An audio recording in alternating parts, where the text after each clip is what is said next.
Discours du président de la République. Mes chers compatriotes. Aujourd'hui, je m'adresse à vous avec gravité et détermination. L'Ukraine, pays souverain au cœur de l'Europe, fait face à une agression brutale, injustifiée et contraire aux principes même du droit international.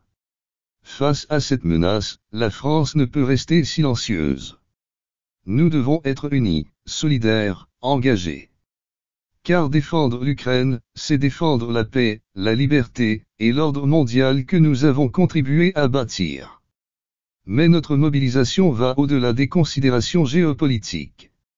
C'est aussi une opportunité pour la France de se relever, de se réinventer.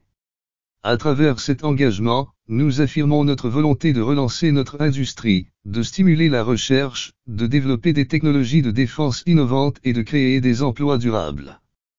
Nous allons mobiliser nos entreprises, nos ingénieurs, nos ouvriers, pour faire de la France un pilier européen de la sécurité et de l'innovation.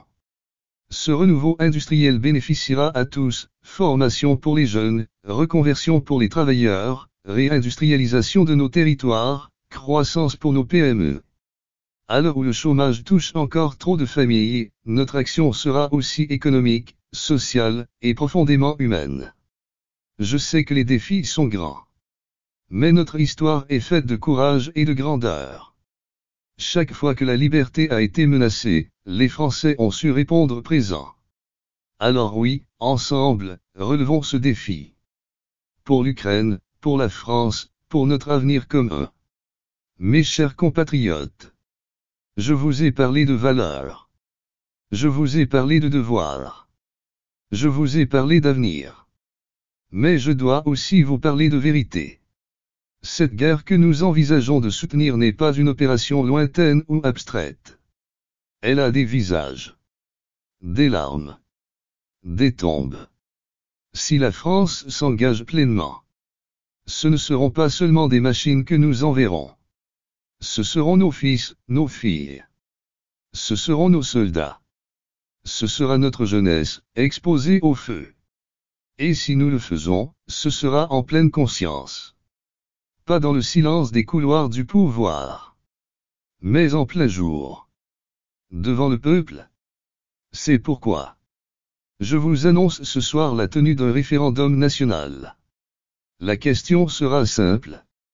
Mais le choix, lui, ne le sera pas. Accepterons-nous, en notre âme et conscience, de sacrifier des vies françaises pour défendre un peuple ami? Et repousser une agression que l'histoire jugera? Ce vote ne sera pas seulement celui d'une nation. Ce sera celui d'une civilisation face au tragique. Face à la douleur. Face à la responsabilité. Ce soir, je vous tends la parole. Pas comme chef d'État. Mais comme homme. Comme père.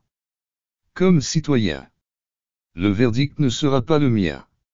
Il sera le vôtre. Vive la République. Vive la France. Et vive la guerre.